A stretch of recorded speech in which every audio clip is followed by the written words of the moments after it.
Welcome to the Jill on Money Show. It's Tuesday, July 22nd, and we are here trying to help you on your financial journey. And we want to be able to give you options and also be a little bit of a cheerleader for you. I mean, I feel like some of you folks are really hard on yourselves.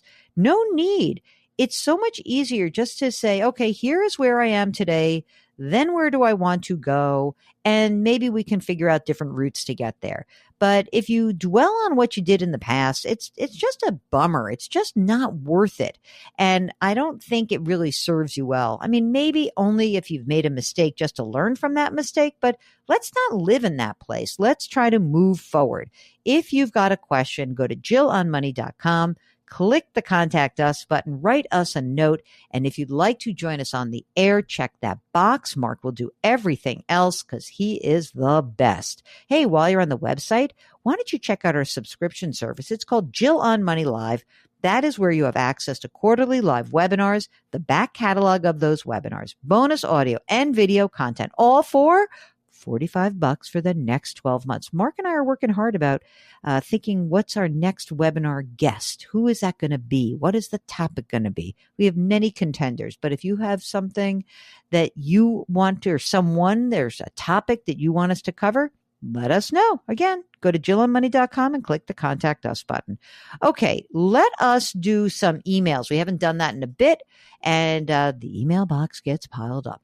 This is from Regina, who writes, I'm a retired senior citizen who owns a fixed week timeshare in Florida. I think it's also now known as a deed week timeshare.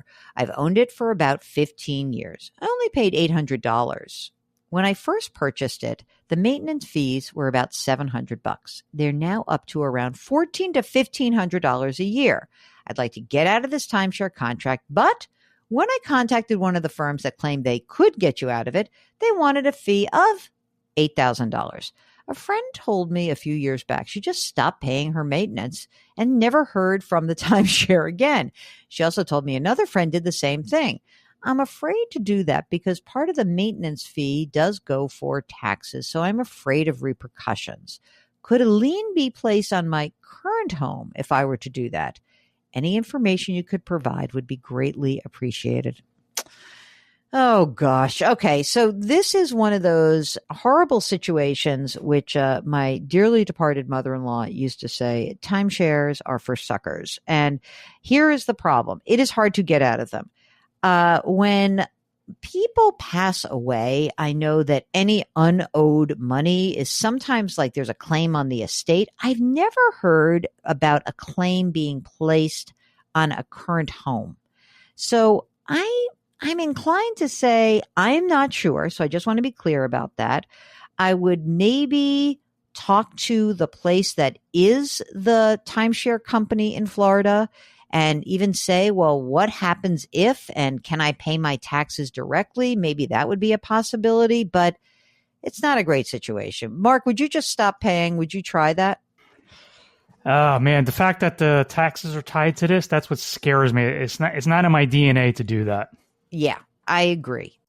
All right, Jenna is 54 years old and married. They have 2 kids, one launched, one launching soon.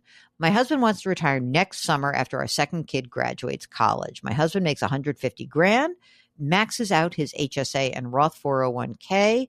She is recently unemployed. She says, I might do some side gigs to bring in some income for the next few years, not counting on a significant amount of income. All right, here's what they have.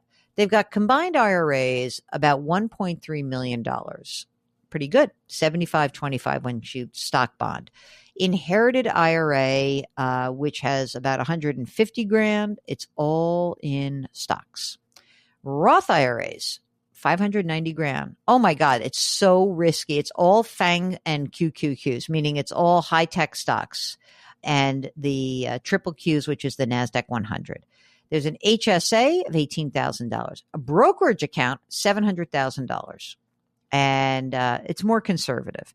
This one's about 15% stocks, 85% bonds. Well, that's not bad.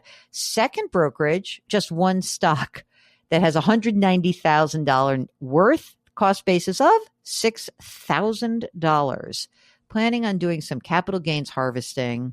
over the next couple of years to be in a lower tax bracket. So waiting probably till he retires and then starting to sell some of the stock so that you can sell it at a low capital gains rate. Cash and cash equivalents, about 20 grand.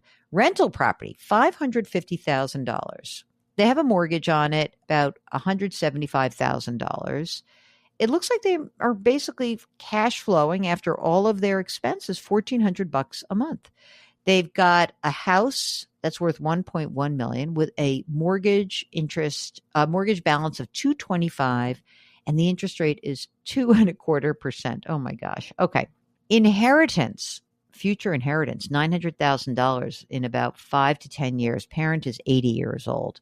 Has a long-term care policy, so basically it looks like that this 900 grand is pretty solid. They have term life insurance will end in 2027. They also have a long-term care policy. Wow. Social Security. They say they're going to plan on drawing at 62. I don't get why you would do that. I would wait till my full retirement age. I don't know. Unless there's something you're not telling us about health. I don't know. I would really wait till your full retirement age. They're going to go on the Affordable Care Act. And this is so funny. Let me just read this part. How much money do you have? They've got like millions of dollars, basically. They're in great shape. So this is what the one line that's making me laugh. Healthcare from retirement to age 65. We plan on getting the Affordable Care Act and those subsidies when we have no income. Okay, guys, come on. This seems like silly. Just live your life. And if you qualify for the subsidies, great. Don't go crazy with this. They spend about $9 grand a month. And their cars are paid for. They want to leave each kid $1 to $2 million each. That's what I say to that. They want to spend 50 grand a year on travel, retire, blah, blah, blah. Are they okay? I mean, things look pretty good, especially with that 900 grand coming in. I don't know if you're going to spend 50 grand a year in travel. That seems like a lot, actually. Oof, that's some travel. Oh, yeah. Geez. I mean, it seems to me that like your game plan, okay.